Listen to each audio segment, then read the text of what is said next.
ఏందక్క రోడ్డు చూపిస్తున్నావు అనొద్దండు. ఈ రోడ్లో మా ఆయన చూడండి వాకింగ్ చేస్తున్నాడు. ఇంకా మా ఆయన అయితే నిద్ర రాలేదనేసి ఇంకా 3:30కి వాకింగ్ అయితే వెళ్ళిపోయినారు. చినుకులు అయితే పడుతూనే ఉన్నాయి, అయినా మా ఆయన అయితే వాకింగ్ ఆపకోకుండా అయితే వెళ్ళారు. అందుకే మా ఆయన డిఫరెంట్, నూటికో కోటికో ఇలా ఒక్కరే ఉంటాడు. ఎందుకంటే వాళ్ళు డిఫరెంట్ అనమాట. చాలా అసలు ఒకరు చేసినది వాళ్ళు చేయరు, వాళ్ళ రూటే వేరు.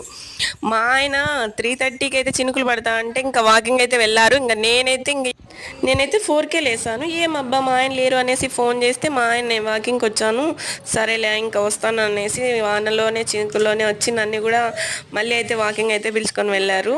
నేనైతే సంవత్సరమైందేమో నడిచాక, అంటే స్కూటీ అలవాటై స్కూటీలో చిన్నదానికి కూడా స్కూటీలోనే వెళ్తున్నాను.